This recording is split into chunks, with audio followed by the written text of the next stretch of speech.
Imagine this. Tsunami, Japan, March 11th, 2011. 6:30 in the morning. An 83-year-old woman named Tilly Okita steps out of her house for her daily walk with her dog. The dog's name is Babu.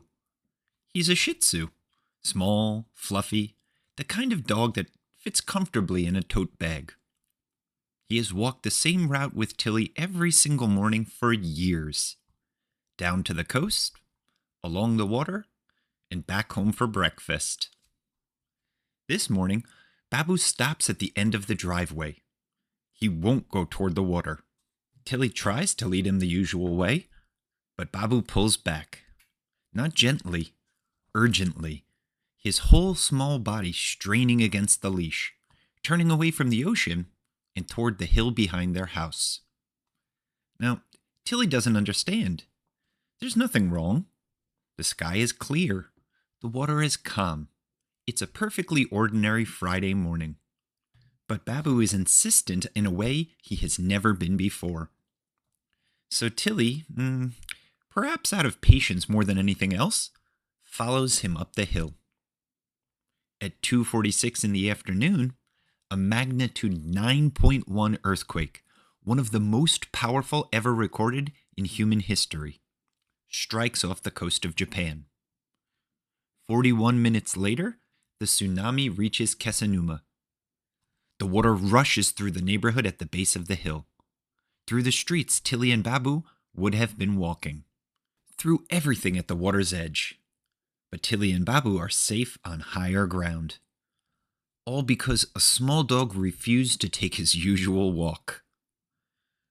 Nobody understands how Babu knew. But the evidence that he did is impossible to argue with.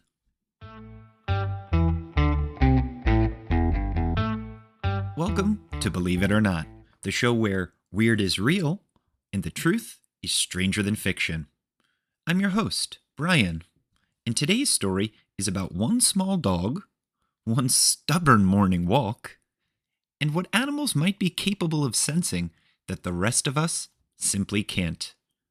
It's a true story, documented, reported, real, and it raises questions that scientists are still genuinely trying to answer.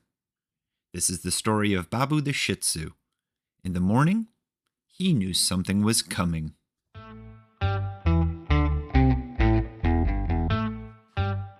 To understand what Babu did, you have to understand what happened on March 11th, 2011. At 2:46 p.m., a magnitude 9.1 earthquake struck approximately 70 kilometers off the Pacific coast of Japan, the most powerful earthquake ever recorded in Japan, and the fourth most powerful ever recorded anywhere on Earth. The shaking lasted approximately 6 minutes. Buildings collapsed, roads buckled. The earthquake was so powerful that it shifted the Earth's axis by several inches and moved Japan's main island approximately 2.4 meters to the east. But the earthquake itself wasn't the deadliest part. You see, the seismic energy transferred into the ocean floor generated a series of tsunami waves that reached heights of up to 40 meters. That's roughly the height of a 13-story building as they approached the Japanese coastline. The waves moved at speeds of up to 700 kilometers per hour in open ocean, slowing as they hit the shallower water near the shore, but growing dramatically in height as they did. They hit the coastline approximately 41 minutes after the earthquake, and nearly 16,000 people died. Another 2,500 were never found. Entire coastal towns were swept away in minutes. But Tilly Okita was not among them. All because she had followed her dog up a hill that morning.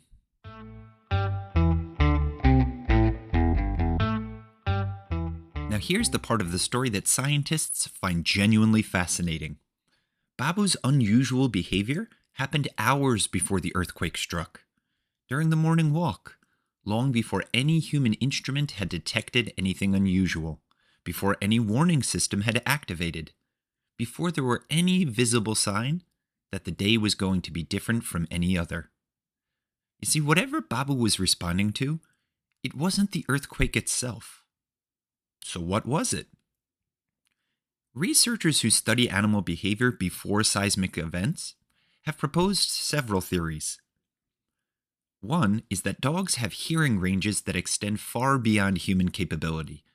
They can detect sounds at frequencies we can't perceive, including the low-frequency acoustic signals that geological stress can produce as rocks under enormous pressure begin to shift.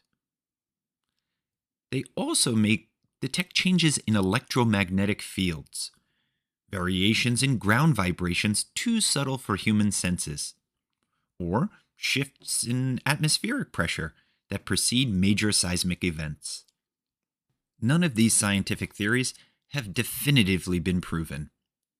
The honest scientific answer is, we don't fully know, but the pattern is too consistent to dismiss. Because Babu is not alone. The historical record of animals behaving strangely before natural disasters is long, global, and genuinely difficult to explain away. Before the catastrophic 2004 Indian Ocean tsunami, which killed over 230,000 people across 14 countries, wildlife officials at Yala National Park in Sri Lanka reported that almost all of the park's animals had moved to higher ground hours before the waves struck. Elephants screamed and ran inland. Flamingos abandoned their low-lying breeding areas. Dogs reportedly refused to go near the beach. Another example was before a major earthquake in Haicheng, China in 1975. Officials noticed dramatic, unusual animal behavior. Snakes emerging from hibernation in winter. Horses refusing to enter stables. Rats moving in unusual patterns. These activities were so strange that they actually issued an evacuation order. The earthquake struck the next day, and the evacuation saved an estimated 150,000 lives. On the other hand, before the 1976 Tangshan earthquake in China, which killed over 240,000 people, no evacuation was ordered, in part because the animal warning signs were dismissed. The difference in outcomes between those two events still haunts seismologists.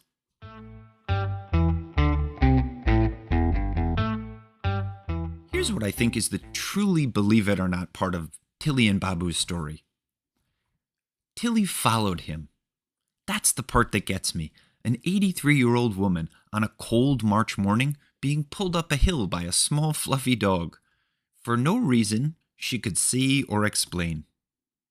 And she went. She could have dismissed it. Most people would have. He's just being difficult this morning. He'll settle down. Let's go the usual way. But she trusted something she couldn't articulate. A relationship built over years of daily walks. A knowledge of her dog so deep and specific that she recognized, maybe not consciously, but just in her bones, that this was different. That this wasn't normal. That Babu, who had never once done this before, was telling her something real. There's a lesson in that which has nothing to do with dogs or earthquakes. I mean, how often do we ignore signals we can't immediately explain? How often do we override something that feels wrong because we can't produce a logical reason for the feeling? How often does the familiar route feel safer than the unfamiliar hill? Until it isn't. Tilly survived because she listened to something she couldn't prove. And that's worth thinking about. Now, here are a few believe it or not facts I found while researching the podcast. Believe it or not, the 2011 Tohoku earthquake was so powerful that it permanently moved Japan's main island 2.4 meters to the east and shifted the Earth's axis by approximately 17 centimeters. The entire planet wobbled. Slightly, imperceptibly, but measurably. A single geological event changed the shape of the world. Believe it or not, before the 2004 Indian Ocean tsunami, the deadliest in recorded history, killing over 230,000 people, wildlife officials at Yala National Park in Sri Lanka found almost no animal bodies, despite catastrophic destruction of the coastal area. The animals had left, all of them, hours before the wave arrived. In a disaster that killed 250,000 people, the wildlife at Ground Zero had already gone. Believe it or not, dogs can hear frequencies up to 65,000 hertz, compared to the human maximum of roughly 20,000 hertz. They can detect ground vibration through their paws that are completely imperceptible to human feet. Some researchers believe dogs may also sense changes in static electricity and electromagnetic fields that precede seismic events. Babu may have been receiving information through 3 or 4 separate sensory channels that Tilly simply didn't have access to. And finally, believe it or not, the tsunami that reached Kesanuma on March 11th, 2011, traveled at approximately 700 kilometers per hour in open ocean, roughly the speed of a commercial jet. By the time it was visible from shore, escape on foot was nearly impossible. The difference between surviving and not surviving was almost entirely determined by where you were before it arrived. Babu's warning didn't just help. It was the only kind of warning that could have helped.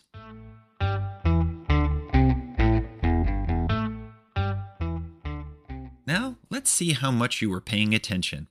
I'll ask the question, you shout out the answer. Are you ready? Then let's get started. Question number 1. What did Babu do on the morning of March 11th, 2011, that he had never done before? The answer? He refused to take his usual route toward the water and instead dragged his owner up a hill far away from the coast, hours before the earthquake and tsunami struck. Question 2. What happened at Yala National Park in Sri Lanka before the 2004 Indian Ocean tsunami? The answer? Almost all of the wildlife had moved to higher ground hours before the wave arrived. Elephants, flamingos, and other animals all left the coastal area before the tsunami hit. And finally, question 3. True or false? Scientists have fully explained exactly how animals sense approaching earthquakes and tsunamis. That's false. Scientists have several theories: infrasound, electromagnetic field changes, ground vibrations. But the honest answer is that nobody fully understands it yet. The pattern is real. The explanation is still a mystery.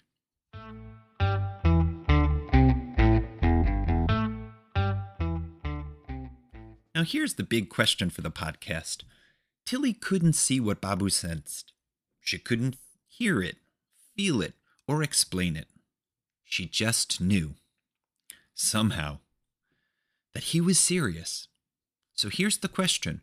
Have you ever had a feeling that something was wrong or right that you couldn't explain with logic or evidence? Did you listen to it? And looking back, should you have?